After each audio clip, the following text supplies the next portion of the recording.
Well, we just started our dive in a place called Uncle Lucky's. It's a dive site on the south side of Little Cayman.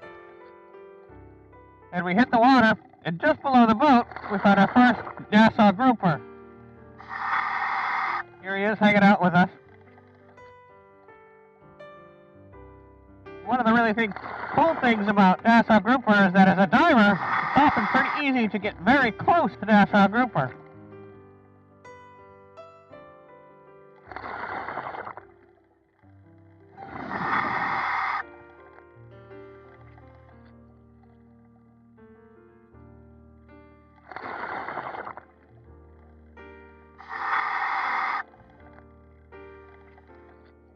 Okay, so now our Nassau Grouper has come out from underneath the hole that he was hiding from a little bit ago.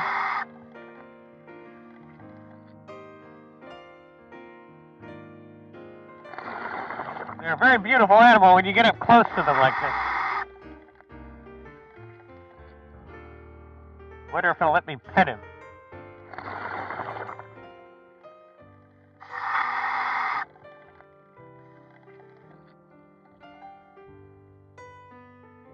Probably best to let the animals be cautious. We can get close, and we can look at them, but probably best to not get too close to them. We've been doing this dive now for about 20 minutes. We've seen a couple of different Nassau Grouper, and really, they've been hanging out with us for most of the dive. And this guy's been quite friendly. Now on this dive, it's myself, Christy, and here's Todd up here as well. Hey Christy, can you show the camera to Todd? Point the camera at Todd so kids can see Todd too. There's Todd, enjoying the dive. I don't know if you can hear me say, "Hi Todd, woo!" There you go. So I'm going to go ahead and try and get up closer to him a little bit, see if I can see that cleaning fish.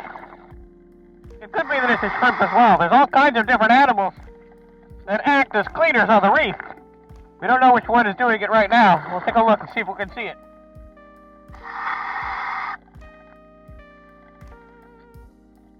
Well, it appears as if there's a little cleaning goby. Very, very small, just up underneath that ledge. And that's what's doing the cleaning right now. Yeah, it's right in its nostril now. It's actually picking parasites out of its nostril. Oh, and here comes another Nassau Grouper. And you notice how that Nassau Grouper just turned black on the top and white on the bottom. That's the color that Nassau Grouper will often take on when they're interacting. It's called bicolor phase. And now we've had the bigger Nassau Grouper move in, presumably to take up the spot on the cleaning station.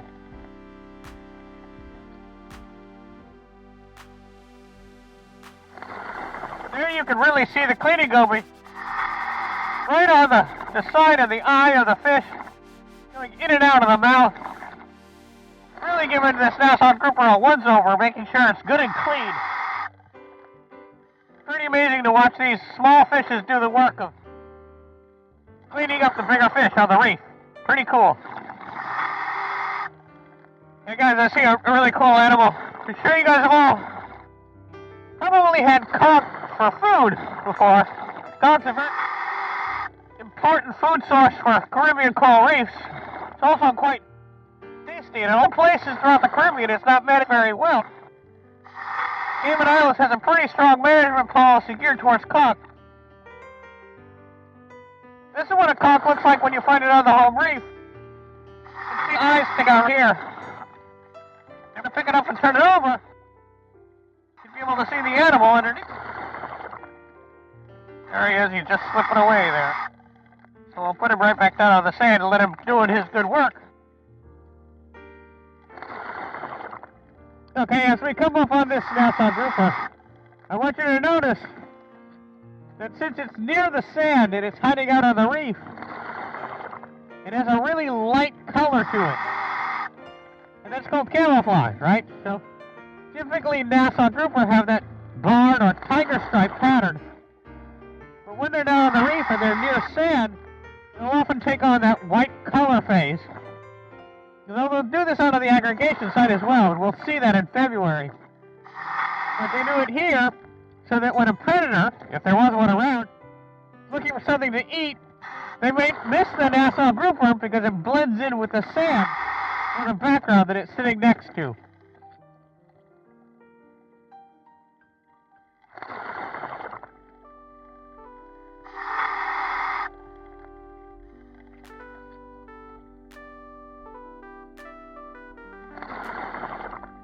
As opposed to that other Nassau Grouper we were looking at earlier that was right down on the reef, or excuse me, on the sand, it was white. This Nassau Grouper is up on the reef proper. You can see it's really got that dark tiger stripe pattern. That helps it blend in with the reef rather than the sand.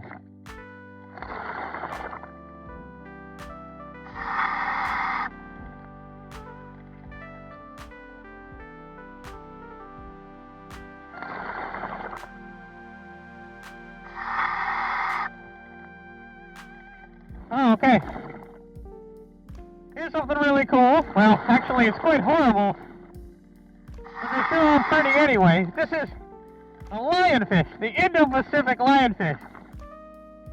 Scientific name is Pterois volitans. These guys invaded about 20 years ago into the Caribbean, somewhere off the coast of Florida. And since that time, they've been very rapidly expanding throughout the entire Caribbean range. The first lionfish was found in the Caymans about 3 years ago. And since that time, there have been more and more of them showing up every day, but as at least our high school class talked of, the Department of the Environment and Mr. Bradley Johnson and others have been doing a really wonderful job of attempting to control the lionfish population, especially on the dive sites where divers visit more often. Surgeon fishes, here's a couple of surgeon fishes right here. They're not very large ones, but you see them roaming around the reef looking for substrate to feed on. Now remember, surgeon fishes are herbivores, which means they eat algae, plants and algae. So these guys are part of the big process of a healthy reef in terms of herbivores roaming around, consuming the algae, cropping it low, so that that open substrate, new juvenile coral can recruit and grow, and we can maintain healthy coral cover. All part of being on a healthy coral reef. Herbivores are a critical part of healthy coral reefs. Okay, here comes another large predator on Caribbean coral reefs.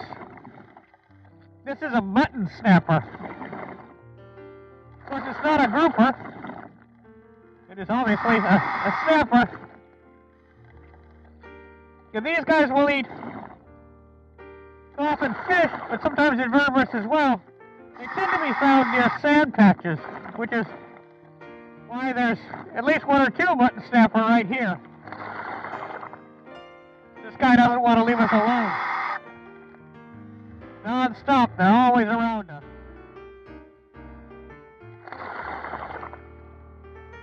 That's a different one, actually. There's a lot of them around here. And that's a good thing. Lots of Nassau Grouper on a reef means a very healthy reef.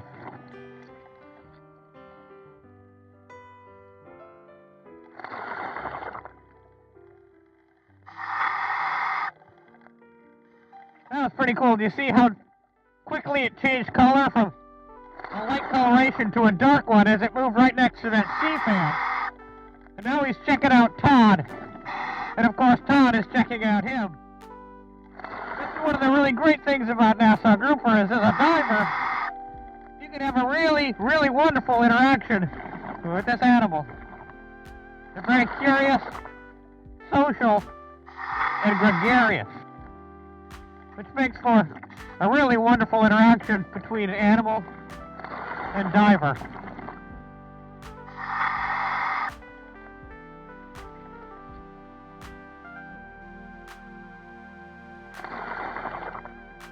You turn around and take a look at that other Nassau Grouper that's right next to you there. There he is. getting in on the action. And watch as he approaches this Nassau Grouper with the change in color. When he goes white belly and dark, there's bicolor phase. And then as he swims away, he changes back into his more regular barred coloration. Really cool interactions. Amazing the way these animals can change their colors very, very rapidly.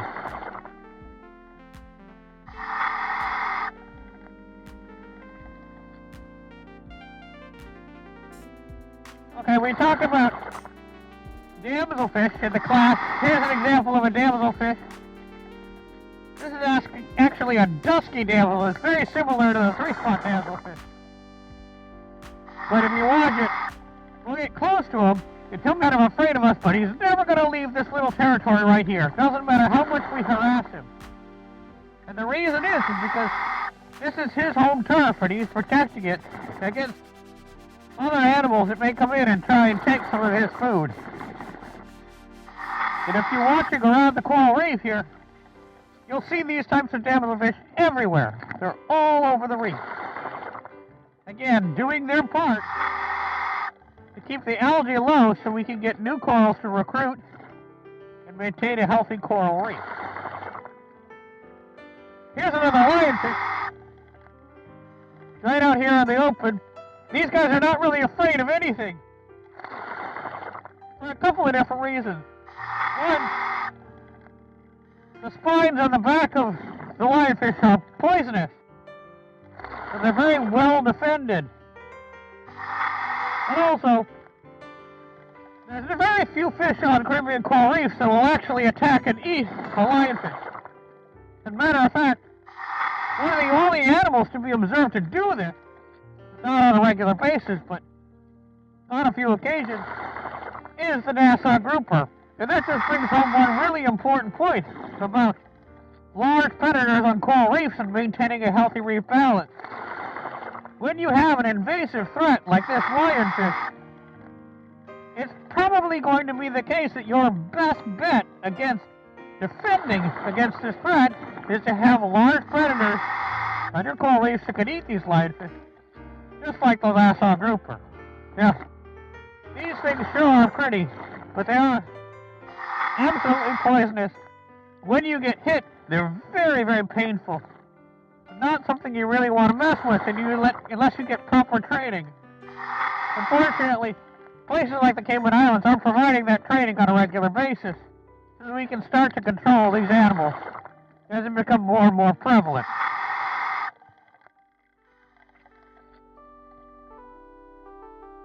Sure are pretty, though. They are very, very unafraid of me.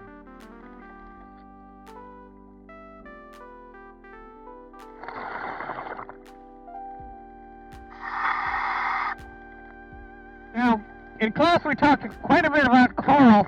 Remember, when we did our virtual dive, it was the first thing we talked about.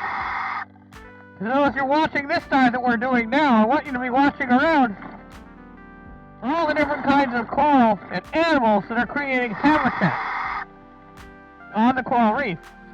Here's a couple of really great examples now of different types of coral that you'll see around the Cayman Islands. And of course, it's not just hard corals, it's soft corals as well. Many, many different types of benthic animals, or animals that not just live on the substrate, but also create it. And right now, in this coral, you can see that the polyps are actually just starting to come out. And that's because it's dusk, so in a couple of hours, actually probably less, maybe half an hour or so, coral polyps will have their tentacles all the way out, and they'll be feeding on plankton as it swims by at night. So they're getting ready to start moving away from photosynthesis and starting to do some actual eating. Okay, here comes something pretty cool. Looks like a little reef shark that's swimming right by us. These guys usually hang out right near the wall's edge, but that's where they are. On the very edge of the wall where it drops off down to deeper waters. And these guys will hunt up and down that wall looking for easy prey.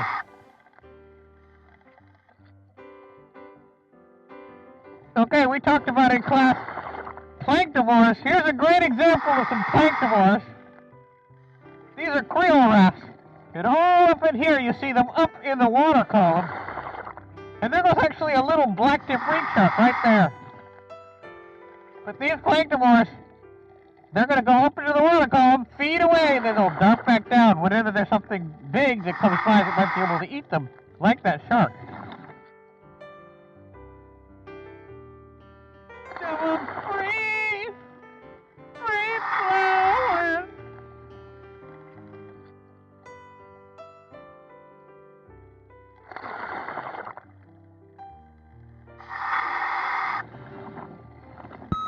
Are you sure you're not suffering from nitrogen narcosis? No, I am not certain of that.